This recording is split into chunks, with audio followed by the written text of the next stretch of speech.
ইয়েমেনে আজ মৃত্যুদণ্ড কার্যকর হচ্ছে না নিমিষা প্রিয়ার।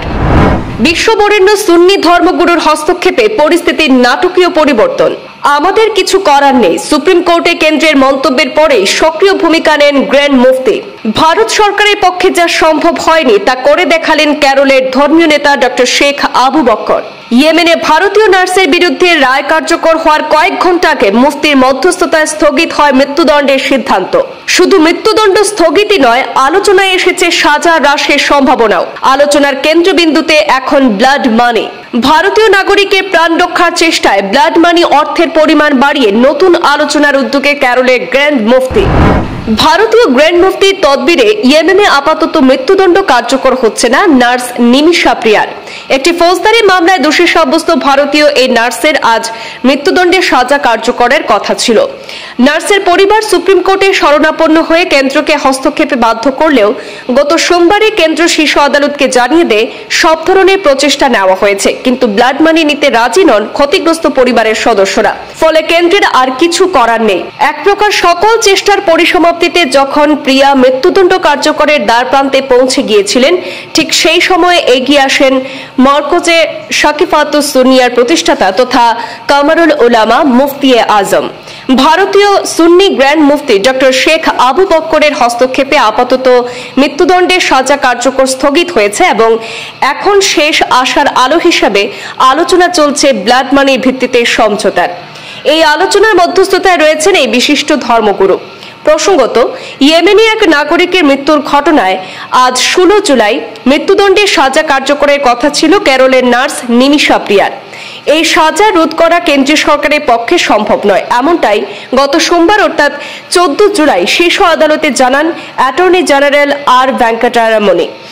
বিচারপতি বিক্রম নাথ এবং বিচারপতি সন্দীপ মেহতার এজলাসে মামলার শুনানিতে তিনি বলেন যে এই রায় দুর্ভাগ্যজনক। সাজা রোধে যে পদক্ষেপ নেওয়ার দরকার ছিল তা সবই করা হয়েছে।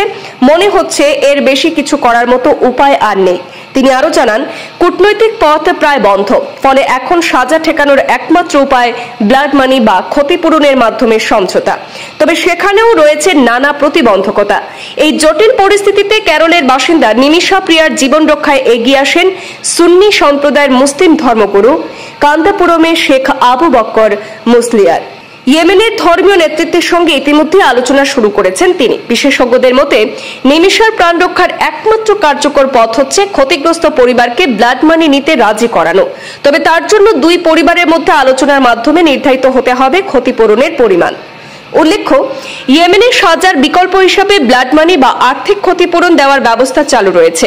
এই প্রক্রিয়ায় ক্ষতিগ্রস্ত ব্যক্তির পরিবারকে নির্দিষ্ট অঙ্কের ক্ষতিপূরণ দেওয়ার সুযোগ থাকে। সেক্ষেত্রে ক্ষতিপূরণের পরিমাণ কত হবে তা সম্পূর্ণভাবে নির্ধারণ করে সংশ্লিষ্ট পরিবার। সাজা কার্যকরের প্রাক্কালে নিমিষার পরিবার এই পদ্ধতির মাধ্যমে একটি শেষ আশার দিকেই তাকিয়েছিল। তবে এই পথেও বেশ কিছু প্রতিবন্ধকতার সম্মুখীন হতে হয়েছে সংশ্লিষ্ট পরিবারের সদস্যদের। এই পরিস্থিতিতে আলোচনার মাধ্যমে সমঝোতার চেষ্টা শুরু করেছেন কেরলের বিশিষ্ট ধর্মগুরু শেখ আবু বক্কর মুসলিয়ার। একবার দেখে নেব যে ভারত সরকারের সীমাবদ্ধতার পরেও এই কাজ করে দেখানো কে সেই গ্র্যান্ড মুফতি। 94 বছর বয়সী ডক্টর আবু বক্কর মুসলিয়ার ভারতের মুফতি আজম উপাধিতে ভূষিত। মুসলিম সমাজে তার গ্রহণযোগ্যতা অপরিসীম। গোটা বিশ্বের মুসলিম সম্প্রদায়ে তিনি ভারতীয় গ্র্যান্ড মুফতি হিসাবে পরিচিত এবং আন্তর্জাতিক মঞ্চে তার নিয়মিত উপস্থিতি এবং ভূমিকাও রয়েছে।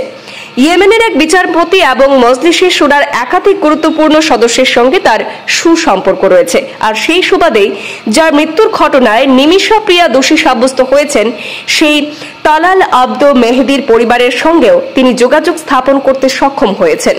শেখ আবু বক্কর মুসলিয়ারের লক্ষ্য একটাই, মানবিক সমঝোতার মাধ্যমে ক্ষতিগ্রস্ত পরিবারকে ব্লাড মানি নিতে রাজি করানো।